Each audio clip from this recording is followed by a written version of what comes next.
Magandang umaga po sa inyong lahat. Our text for today is Daniel chapter 1, verse 1 up to 8.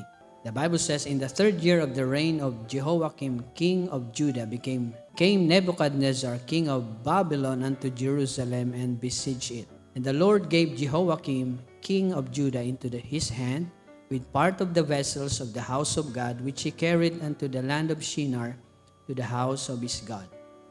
And he brought the vessels into the treasure house of his God. And the king spake unto Ashpenaz, the master of his eunuchs, that he should bring certain of the children of Israel, and of the king's seed, and of the princes, children in whom was no blemish, but well favored, and skillful in all blessing, and cunning in his knowledge, and understanding science, and such as had ability in them to stand in the king's palace, and whom they might teach the learning and the tongue of the Chaldeans.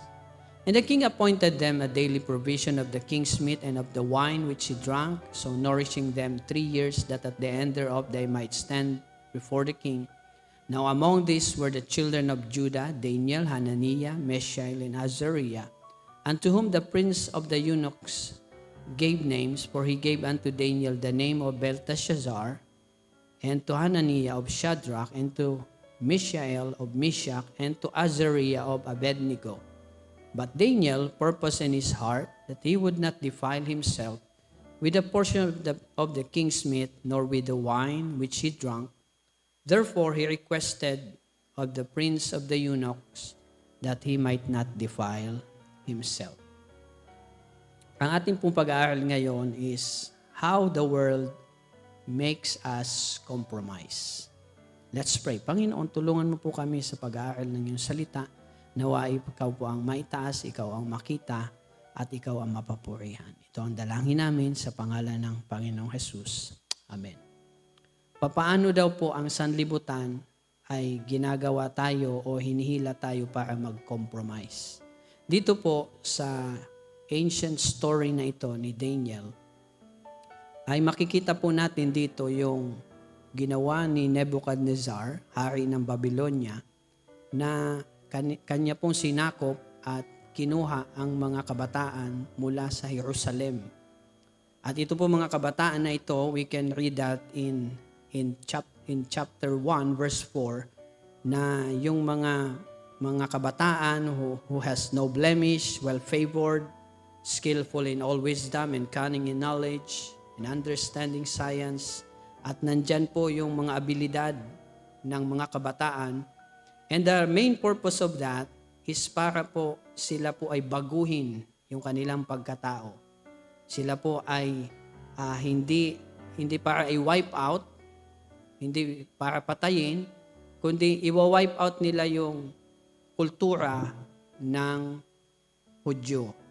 Gusto ni Nebuchadnezzar na ma-erase sa mundo ang lahi ng mga Hudyo, pero hindi sa pamamagitan ng pagpatay, kundi para patungan or baguhin yung kanilang kultura, patungan ng kultura ng Babylonia.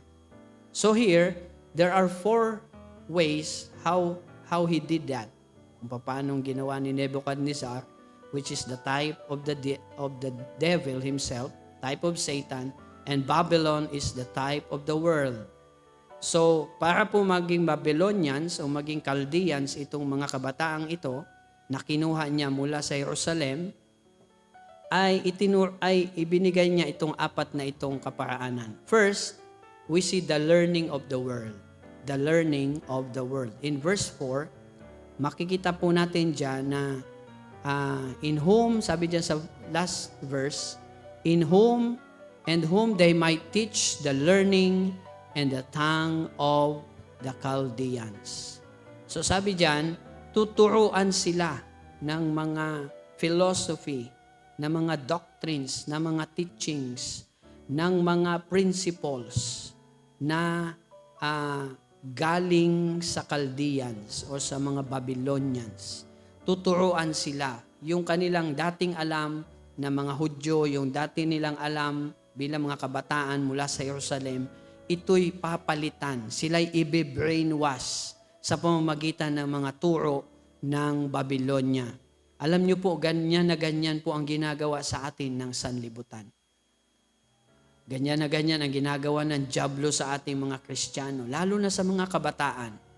Ang target po usually ay ang mga kabataan. Kasi ang mga matatanda na ay buo na ang kanyang mga doktrina dyan.